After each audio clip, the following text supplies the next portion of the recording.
Hi folks, welcome to Harres Maker Shop. I'm Jason. I'm the pair of hands you're going to see throughout this video. If it's your first time here, thanks for clicking on the video. And if you're returning, awesome, I really appreciate you coming back.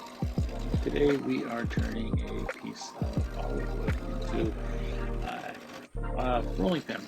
This thing will be about 21 or 22 inches long, about 1.75 inches thick at the center. It's a pretty easy turn. Kind of digging, turning a spindle where I usually, if you've seen any of my other videos, I'm turning bowls. So it's a little bit of a change. Plus, this olive wood has some awesome grain. It's just beautiful. So just sit back, enjoy. Hope you like it. Thank you much.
Few times you're going to see me resting my tool on the piece of wood, so I'm just listening to it from here.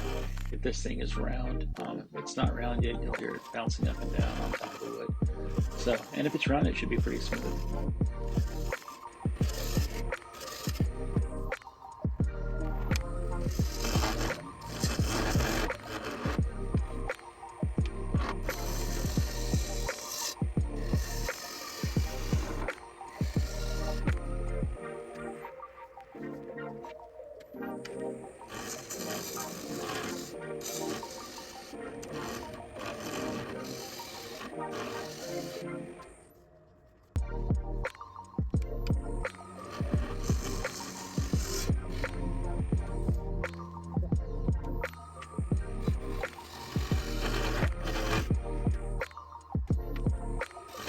In my last few videos, I've said, I really should start using templates to help set up my turnings, and here I actually have one. So I busted out a quick little template made for rolling pins, and it just helps me identify where the ends are going to be, where the center is going to be on the stock.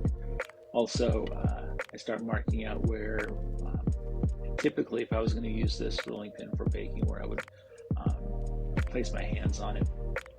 I usually do about 4 inches from each side for hand placement, and then from the center, working out to where the hands are placed. I try to do about a 1/8 taper from center out. Someone told me at one time that these rolling pins actually help push whatever you're rolling, push it out and make it wider. I'm not actually a baker, so kind of took the word for it. The people that have used some of my other rolling pins seem to like them, so that's what I do. Taper them down, and then I do a stronger taper, usually about a 1/2 inch taper on where your hands typically would rest when you're rolling it out.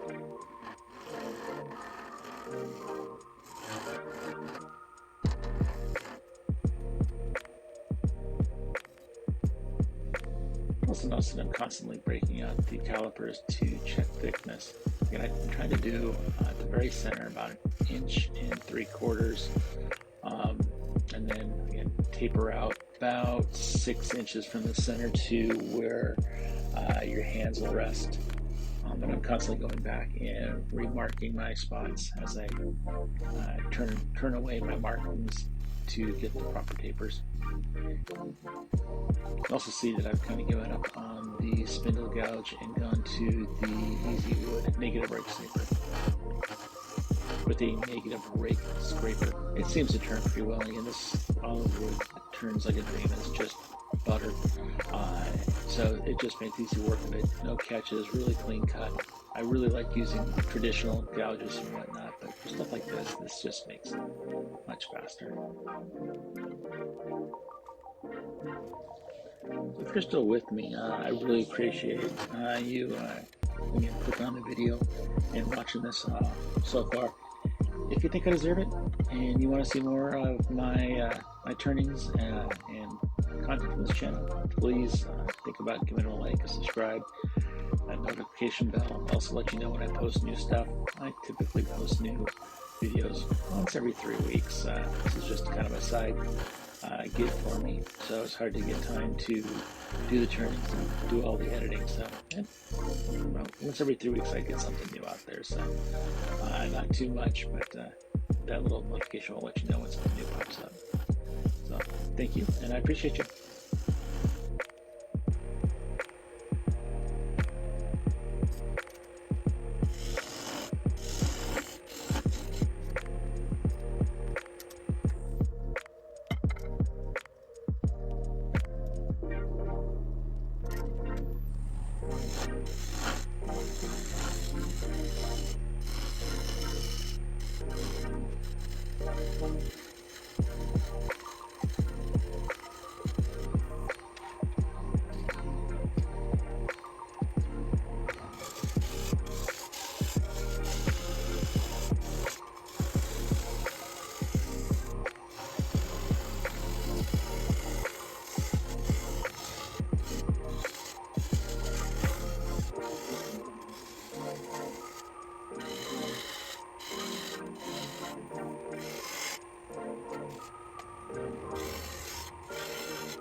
And cleaning this thing up with a little bit of denatured alcohol kind of gives you a quick glance at what this thing looks like when it's going to be oiled up.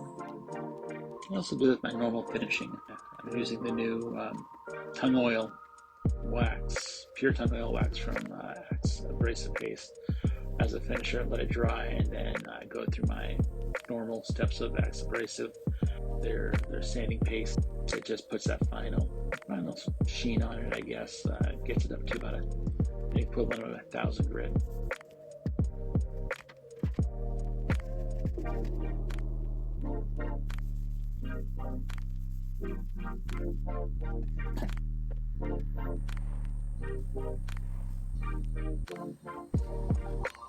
Now that I'm finally happy with what the sanding turned out to be and the final finish on there, get the Easy Wood parting tool out again and starting to whittle down the ends before I break out a Japanese pull saw to do the final cutting it off its ends, making it ready for getting the stub ends all sanded up back up to 600 degrees, back up to 600 grit.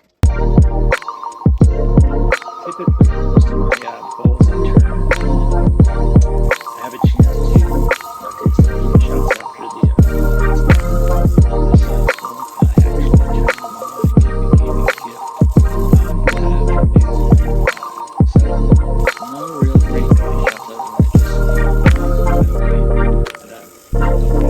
show either, but I do it more